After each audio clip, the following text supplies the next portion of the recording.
오늘 하나님께서 우리에게 주시는 말씀은 구약성경 욥기 23장 8절 9절 말씀입니다. 구약 783쪽입니다.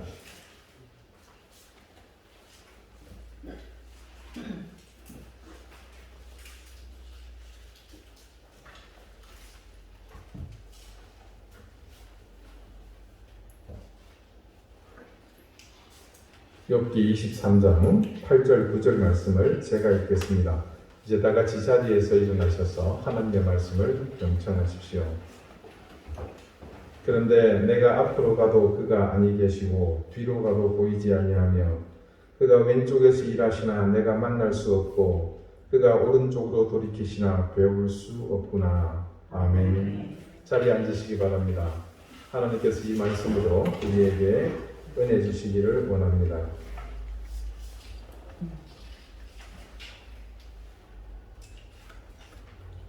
무엇을 선택할 것인가? 인생은 끊임없는 선택의 연속이라고 해도 과언이 아닐 것입니다. 아기가 태어나서 첫돌이 되면 중요한 선택을 해야 하는 순간이 오죠. 이른바 돌잔치 하이라이트 돌잡이입니다. 천지를 풍감 못하는 아이 앞에 먹을 것도 아닌 걸 항상 차려놓습니다. 돈, 청진기, 법봉, 실, 연필, 요거에 이제 전통적인 클래식한 기본 품목이고요. 요즘은 축구공이나 야구공, 또 마이크도 추가되었습니다. 추가된 것이 뭘 의미하는지는 따로 설명드리지 않아도 잘 아실 겁니다. 돈 잘 버는 운동선수나 연예인이 되라는 겁니다. 글쎄요, 저도 여러분도 모두 다 예외 없이 해봤을 텐데 그 선택이 여러분의 인생과 얼마만큼 큰 상관관계가 있었습니까? 혹시 기억이라도 하십니까? 그러다가 좀 더 자라서 말을 할 줄 알게 되면 또 선택을 해야 하는 순간이 자주 찾아옵니다. 엄마가 좋아, 아빠가 좋아. 이 땅에 가정이 생긴 이후로 자녀들에게 있어서 평생의 숙제, 엄마가 좋은가, 아빠가 좋은가. 고민하던 아이가 묘답이라고 생각해낸 것이 둘 다 좋아요 라는 대답인데 어린아이가 각고의 노력으로 알게 된 그 현답에 어른들은 분노하죠. 그러면서 네가 이기나 내가 이기나 한번 보자. 아이의 말싸움에서 이기려는 심보로 그래도 누가 조금이라도 더 좋으냐고 어리석은 그 질문을 포기하지 않습니다. 그러다가 아이가 엄마 아빠 둘 다 싫다 그러면 어쩌려고 그럽니까? 중국집에 가면 늘 고민입니다. 짜장면을 시킬 것인지 짬뽕을 먹을 것인지 어떤 것을 선택해도 항상 후회합니다. 짬뽕을 시켰는데 막상 먹으려는 순간 옆에 짜장면 비비는 거 보면 그 후회가 밀려옵니다. 그래서 그 다음에는 무조건 짬뽕을 시켰습니다. 짜장면을 시켰습니다. 짜장면 비비면서 옆 테이블에 또 김이 모락모락 나는 빨갛고 얼큰한 국물을 보니 그 후회가 밀려옵니다. 그래서 그릇을 반으로 나눠 짜장면과 짬뽕을 함께 담은 짬짜면이 등장했습니다. 그런데 그거 드셔보신 분은 아시겠지만 막상 먹어보면 짜장 맛도 짬뽕의 맛도 제대로 느끼지 못한 어중간한 음식이라는 것을 알게 됩니다. 요즘은 어떤지 모르겠습니다만은 제가 대학 입시를 할 때도 이 선택은 정말 중요한 문제였습니다. 하나님, 제가 어느 대학, 어느 학과를 가야 할지 분명하게 알려주십시오. 이 문구는 제가 대학 입학 학력고사 점수를 받고 난 다음에 저희 어머니가 제 귀에 닦지가 않도록 기도하라고 가르쳐 주신 기도 제목입니다. 저는 그렇게 새벽마다 기도하고는 하나님의 응답을 받았는지 못 받았는지 아리까리한 상태에서 그 당시 점수대가 안전하다고 생각되는 곳에 입학 원서를 냈습니다. 응답의 여부는 정확하지 않았지만 한 가지 남달랐던 점은 있습니다. 별건 아니고 그냥 그 당시에 원하는 대학의 학과를 써놓고 원서 봉투를 밀봉해서 상경했습니다. 이게 별거일까 싶겠지만요. 제가 입시를 치렀던 1985년, 86년도에는 이른바 눈치 작전이 있었습니다. 1981년까지 대학 입학 본고사가 치러졌고 82년부터 대학 밖 학력고사가 도입이 됐죠. 이 학력고사의 취지 자체는 좋았는데 허점이 있었습니다. 해당 학과의 입학 정원의 응시 학생 수가 미달되면 점수와 상관없이 그냥 합격시키는 겁니다. 실제로 도입 첫 해에 영어로 자기 소개도 못하는 사람이 서울대학교에 합격하는 사례가 있었습니다. 하도 어이가 없는 그 면접관이 그랬다 그러죠. 자네 관악산에 노루가 뛴다를 영어로 번역해 볼 수 있겠나? 그랬더니 그 친구가 대답한 말이 기가 막혔습니다. 관악 마운틴 노루 점핑. 그래서 처음에는 정원미달 학과를 찾아내기 위해 머리를 굴려다가 생겨낸 것이 이른바 학력고사 세대만 아는 눈치작전이라는 유행어입니다. 예를 들면 원서 마감 직전까지 몇 개의 원서를 여러 개, 또 여러 학교 것을 써서 가족 수대로 동원해서 배치를 합니다. 공중전화 박사가 불이 났죠.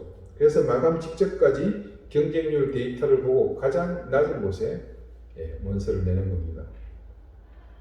그런 시국에 단 한 개의 학교에 그것도 한 개의 과에 지원서를 해서 밀봉까지 해서 오는 경우는 단 2가지밖에 없습니다.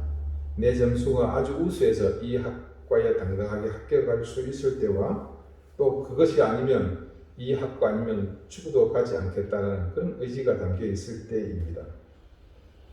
그런데 그렇게 새벽기도 열심히 하고 또 어머니는 담대하게 선포하듯 하나님께 구했지만 저는 보기 좋게 낙방했고 그 다음에 결국 재수해서 대학 입시를 마치게 됩니다.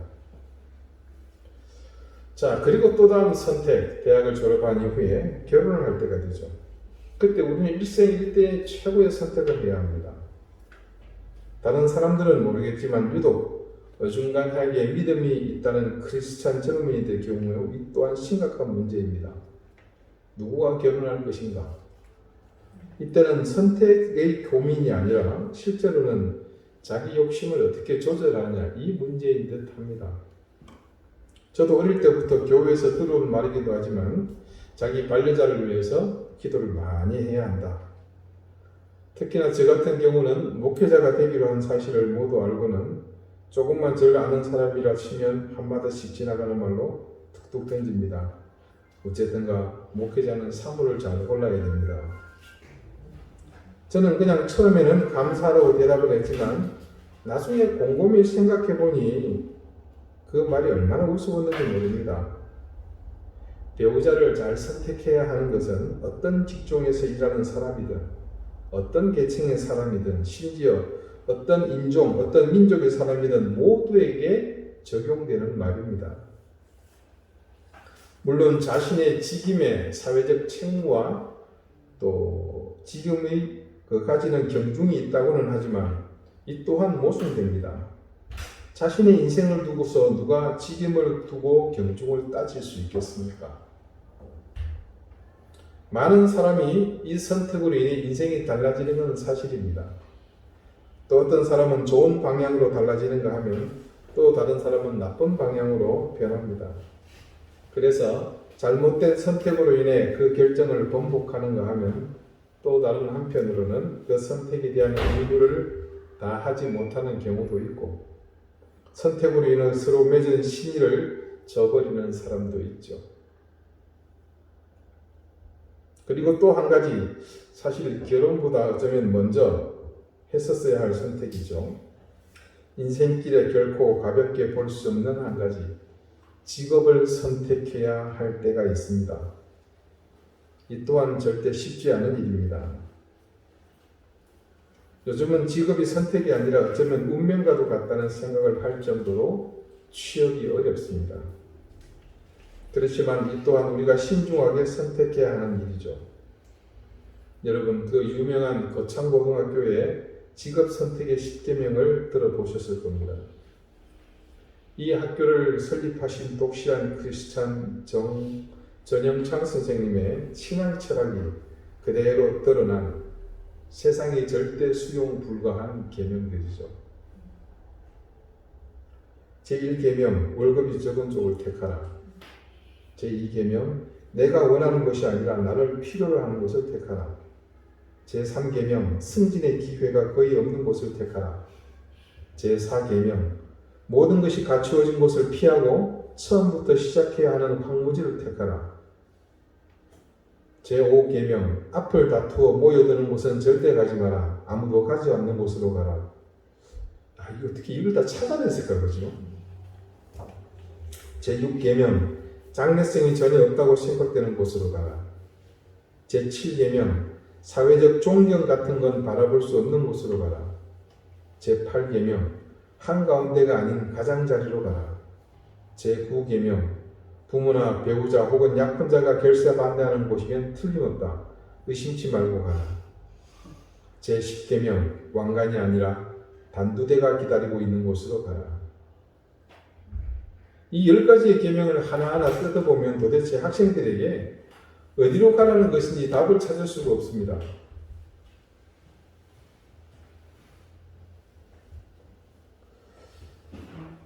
이 학교가 진학률이 상당히 좋거든요.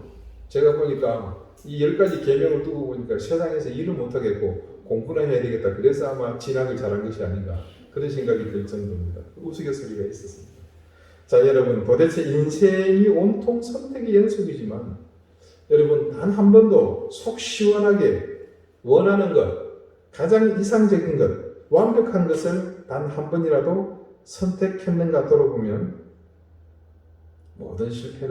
모든 선택은 실패의 연속이었습니다. 과연 그렇다면 우리의 신앙은 어떤 길을 선택하라고 가르치고 있을 것 같습니까? 어쩌면 그리스도인의 믿음 생활에 선택이 의미하는 바를 가장 잘 드러내고 있는 그것 중 하나가 바로 오늘 본문의 말씀인 것 같습니다. 자, 주보를 펴보시고 함께 읽어볼까요? 그런데 같이 읽겠습니다. 그런데 내가 앞으로 가도 그가 아니 계시고 뒤로 가도 보이지 아니하며 그가 왼쪽에서 일하시나 내가 만날 수 없고 그가 오른쪽으로 돌이키시나 배울 수 없구나. 자, 여러분 성경 말씀 전체에서 이보다도 더 절망스러운 상황이 있을까 싶을 정도로 처참한 상황입니다. 말씀의 제목은 이 본문에 따라 진퇴양난, 나갈 수도 없고 물러갈 수도 없는 상황이라고 했지만 막상 말씀을 두고 보면 사면초가가 더 울릴 것 같습니다. 당대의 의인이었습니다. 하나님께서 심지어 마귀에게까지 자랑했던 그 의인이 욥이었습니다. 그런 욥의 입에서 나온 말이라는 것이 더 충격적입니다. 고난 중에 욥이 바라본 하나님의 모습을 적나라하게 증거하고 있습니다. 그런데 사실 이게 욥만의 일이겠습니까? 정말로 믿음으로 살려고 애쓰는 사람들의 인생에서 하나님의 모습은 대부분 이 욥의 고백과 너무 비슷하게 나타납니다. 우리가 믿음 안에서 선택해야 하는 상황에 서게 되지만 그때마다 어떤 것을 선택해야 할지 도무지 알 수 없습니다. 마태복음 21장 22절이 증거하는 말씀입니다. 자, 제가 몇 번씩 성경 공부할 때 했던 말씀입니다. 너희가 기도할 때에 무엇이든지 믿고 구하는 것은 다 받으리라 하십니다. 이 성숙자가 믿음의 정의 편 5번째 믿음을 정의할 때에 나오는 구절입니다. 그때 믿음을 신실이라고 정의했습니다. 자, 믿음이 곧 신실이다. 이렇게 정의한 데는 이유가 있습니다. 그 이유는 곧 설명드리겠습니다. 하나님의 말씀인 성경은 우리 인생에 있어서는 절대적인 삶의 지침서입니다. 그런 인생 지침서에서 우리가 기도할 때 믿고 구하는 것은 모두 다 받는다고 말씀하고 있습니다. 여러분, 세상 천지에 이보다 좋은 말씀이 어디에 있겠습니까? 우리가 믿고 구하는 것을 다 받는다고 하는데 이거야말로 정말 도깨비 방망이, 서구권에 있는 알라딘의 요술램프, 그것과 무엇이 다르겠습니까? 그래서 그런가요? 이 말씀을 너무 잘 활용해서 기도합니다. 마치 베드로가 그물을 여기저기 마구 던지는 그런 마음으로, 무슨 말입니까? 자기 욕심대로 자기 욕망대로 이것저것 생각나는 대로 구하지 않습니까? 그런데 이런 기도들이 응답이 다 되는가요? 네, 절대 응답되지 않습니다. 응답되지 않을 수밖에 없는 이유가 있습니다. 자, 우리가 잘 아는 고린도전서 13장 마지막 절, 믿음, 소망, 사랑, 이 세 가지는 항상 있을 것인데 그 중에 제일은 사랑이라. 자, 이 세 가지 단어가 나오죠. 믿음과 소망과 사랑. 여기에 해당하는 헬라어가 각각 피스티스, 엘피스, 아가페입니다. 자, 사랑은 아가페죠. 소망은 엘피스입니다. 그럼 믿음은 뭡니까? 피스티스. 이 피스티스의 뜻을 원어 사전에 찾아보면 영어로 제일 처음에 그 데피니션을 정의한 말이 뭐냐면 faith입니다. 그 다음에 나오는 말이 faithfulness. 자, 이 두 단어의 뜻은 각각 신앙과 성실입니다. 그래서 이 두 가지 의미를 성경적으로 정의하자면 신실이라는 말로 바꿀 수 있습니다. 그러니까 우리가 도깨비 방망이, 알라리아 요술 램프처럼 원하는 것을 다 얻을 수 있다고 믿는 것, 그런 믿음. 자, 대상이 전혀 틀리죠. 그때의 확신을 의미하는 그 믿음과는 다른 의미라는 것을 알 수 있습니다. 다만 그 다음 이 피스티스의 용례를 찾아보니까 페이스가 나오고 그 다음에 우리가 간절히 믿고 원한다는 그것을 들어준다는 것을 믿는 그 belief, trust가 이어서 나옵니다. 여러분, faith와 belief는 우리말로 번역할 때는 둘 다 믿음이라는 의미로 해석이 됩니다. 자, 우리 한글이 세계에서 가장 뛰어난 문자입니다. 8추종을 구별하는 그런 문자인데 이런 상황, 특히 성경을 번역했을 때에는 조금 애매한 구석이 있었습니다. 그래서 다시 말씀을 종합해 보면 결국 우리가 이 마태복음의 구절을 지금껏 원래 쓰였던 헬라어 성경에서의 의미와 다르게 이해해 왔던 겁니다. 그래서 우리 신앙의 삶에 적잖은 오류가 있어 왔습니다. 여기 마태복음 21장의 말씀은 믿음이라는 단어보다는 사실 신실이라는 단어로 바꾸는 것이 더 원문에 가까운 번역입니다. 그래서 이 구절에 믿음 대신 이 신실을 대체해서 넣어서 다시 한번 읽어보겠습니다. 너희가 기도할 때에 무엇이든지 신실하게 구하는 것은 다 받으리라 하시니라. 여러분, 전혀 다른 의미를 발견할 수 있지 않습니까? 그래서 성숙자반 교재에서는 이 부분에 대해서 이런 정의를 하고 있습니다. 우리가 신실해지고 그리고 구하는 것은 다 받는다는 것입니다. 신실해진 사람이 어떻게 허황된 자기 욕심을 기도라고 할 수 있겠습니까? 신실해진 사람이 거짓을 그리고 헛된 것을 구할 수 있겠습니까? 신실해진 사람의 기도는 하나님의 마음을 헤아리는 의의 기도를 하게 되니 그것이 응답받는 것은 당연한 일입니다. 자, 여러분, 이런 의미를 담고 있는 성경 구절이 있습니다. 의인의 강구는 역사하는 힘이 많으니라. 자, 여러분 기억나십니까? 우리가 2년 전, 3년 전에 했던 야고보서 말씀의 설교 가운데 있었던 내용이죠. 야고보 사도가 한 말입니다. 의인의 강구는 역사하는 힘이 많으니라. 신실하게 구하면 응답받는다는 의미를 그대로 담고 있습니다. 신실하게 구하는 것, 즉 의인의 강구와 다르지 않습니다. 그런 의인의 강구는 당연히 의로울 것이므로, 즉 신실할 것이므로 역사는 힘이 많다. 무슨 말입니까? 응답된다는 뜻입니다. 이 말씀을 두고서 우리의 선택을 한번 생각해 보았습니다. 과연 그리스도인에게 신앙적 선택이라는 것은 어떻게 이해해야 할 것인가? 여러분, 우리의 선택도 이와 같습니다. 내가 무엇을 선택하든 내가 먼저 하나님 앞에서 신실해지면 그 다음에 선택은 아무런 문제가 되지 않습니다. 여러분 오늘 본문의 말씀 9절에 이어지는 욥기 23장 10절이 이렇게 기록되어 있습니다. 그러나 내가 가는 길을 그가 아시나니 그가 나를 단련하신 후에는 내가 순금같이 되어 나오리라. 욥은 모든 상황이 짙은 안개 속 같고 칠흑가든 어둠 속에 있는 것 같았지만 그 상황을 어떻게 고백하고 있습니까? 자신은 비록 갈 바를 알지 못하고 있지만 그냥 자신이 가는 그 길을 하나님이 아신다고 당당하게 말하고 있습니다. 뿐만 아니라 그 과정을 지나고 있는 자신의 길을 연단의 과정이라고 고백하면서 마침내 자신이 불순물이 다 제거된 깨끗한 순금이 되어 나올 것이라고 선언합니다. 오늘 본문에서 본 욥의 상황은 실패와 요즘 아이들 말로 폭망 그 자체입니다.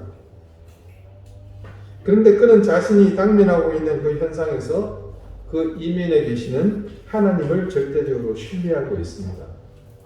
그래서 그는 자신이 지금 가는 그 길에 대해 일말의 의심이나 염려가 없다는 것을 우리에게 증언하고 있는 겁니다. 세상의 모든 선택은 언제나 불명확합니다. 그래서 이리 재보고 저리 재보고 늘 고민하며 번뇌에 휩싸입니다. 신앙의 현장도 예외가 아닙니다. 늘 그렇습니다. 그래서 어떤 일이 하나님의 뜻인지 알 수 없어서 늘 괴로워했습니다. 그런데 오늘 말씀에 그 해답이 있습니다. 그것은 마태복음에서 증거하듯이 우리가 신실하여 구하는 모든 것을 응답받는 것처럼 우리의 선택도 하나님께 대한 신실함이 우선해야 함을 깨닫게 됩니다. 여러분, 신앙의 문제든 세상적인 것이든 삶의 문제든 우리가 선택해야 하는 순간에 우리를 괴롭게 만드는 번민거리의 주제는 대부분 다음과 같은 것들에서 벗어나지 않습니다. 이것이 내게 유익이 되느냐 되지 않느냐, 이것을 선택했을 때 내게 손해가 되느냐 되지 않느냐, 저것을 선택하면 내가 실패할 수 있느냐 아니면 성공할 수 있느냐. 선택 앞에서 우리의 고민은 바로 이런 문제들 때문입니다. 그런데 적어도 우리가 하나님을 신뢰한다면, 그렇게 하나님을 전적으로 신뢰한다는 전제 아래서 무엇이든 선택한다면 그 살아계신 하나님을 믿는 믿음 안에서 전능하신 하나님, 모든 것을 아시는 전지하신 하나님의 눈앞에서 과연 내 욕심과 욕망을 채우기 위한 선택을 할 수 있겠습니까? 그렇게 먼저 내가 하나님 앞에서 신실하다면 과연 그때 선택한 것이 실패할 수 있겠습니까? 성경 공부하면서 제가 여러분에게 종종 선택과 관련해서 드렸던 말씀을 혹시 기억하실지 모르겠습니다. 내가 믿음이 있다면 무엇을 선택하든지 고민하지 않는 겁니다. 가나다라, 1, 2, 3, 4, A, B, C, D, 갑을병정, 어떤 것이든 내가 믿음을 가지고 선택한다면 항상 내가 선택하는 그것의 뒤에 하나님께서 서 계신다는 겁니다. 이 상황을 조금 쉽게 설명해 드리겠습니다. 이 문이 4개가 있어요. 하나를 선택해서 나가야 됩니다. 하나님이 어디에 계신지 몰라요. 자, 신실한 믿음이라는 것은 하나님이 A, B, C, D, 가나다라 그 문 중에 어느 곳에 서 계신지를 보는 것이 아니고 내가 어떤 문이든 믿음을 갖고 열었을 때 하나님께서 그 자리로 오신다는 겁니다. 여러분 그 사실을 믿으십니까? 이것이 왜 가능하겠습니까? 내가 신실하기 때문에 사실은 그때의 결정은 이미 하나님의 뜻에 따라갈 수밖에 없기 때문입니다. 그리고 설령 내가 최악을 선택했다고 할지라도 하나님께서는 내가 하나님의 능력을 의지하여 그 최악의 선택을 최선으로 바꿀 것으로 믿기 때문입니다. 그런데 그런 믿음에서 한 가지 더 분명한 것은 내가 어떤 것을 선택할지 하나님은 이미 알고 계신다는 그 사실을 믿는다면 우리는 모든 선택에서 실패하지 않을 수 있습니다. 자, 좀 더 나아갔죠? 처음에 뭐라고 그랬습니까? 내가 신실한 믿음을 가지고 어떤 것을 선택하든 하나님은 그곳에 와 계신다라는 것. 자, 그 다음은 또 뭡니까? 내가 무엇을 선택할 것인지 그분이 이미 알고 계신다라는 그 사실을 내가 믿는다는 거죠.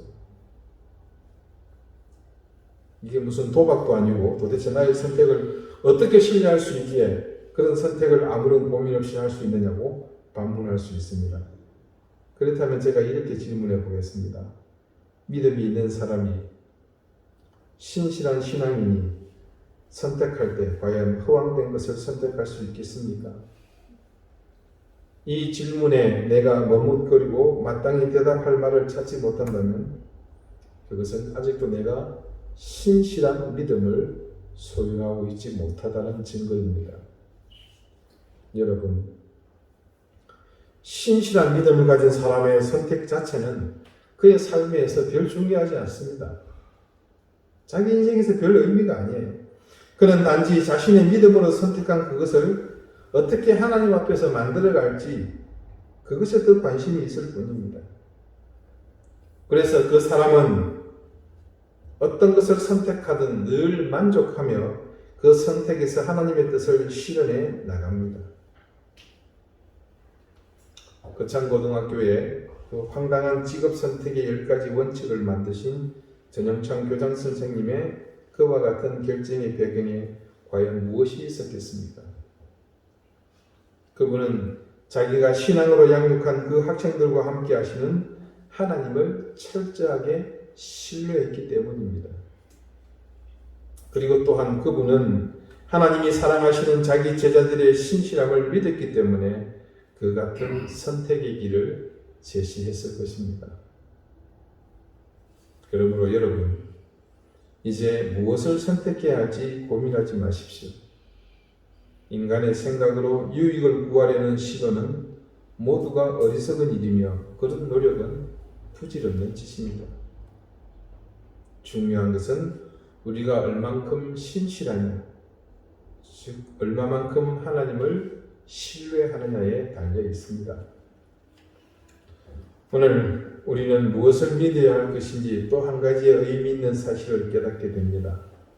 그것은 우리가 무엇을 선택하는지 하나님께서 우리와 함께 하신다는 사실을 믿는 것입니다. 그리고 그 선택에 함께 하시는 하나님을 믿는 믿음은 우리가 진실된 마음으로 하나님을 신뢰하는 그 신실함에 있다는 것입니다. 여러분, 신실한 믿음을 가지십시오. 그리고 그 믿음으로 무엇이든 담대하게 행하십시오. 기도드리시겠습니다. 하나님, 우리는 태어나서 지금껏 셀 수도 없고 기억조차도 할 수 없는 수많은 선택을 반복하며 살았습니다. 단 한 번도 우리에게 진정한 의미에 만족을 주지 못한 이유를 오늘 깨달으며 진퇴양난 사면초가의 이 모든 상황에서 하나님만을 의뢰하며 어디든 선택하고자 합니다. 우리의 선택에 언제나 함께 하시는 하나님, 우리가 무엇을 선택할지 모두 알고 계신 하나님을 믿습니다. 의심하지 않을 것이며 매 순간을 신실하게 신앙하며 살겠사오니 우리의 길을 인도해 주십시오. 예수 그리스도 이름으로 기도드립니다. 아멘.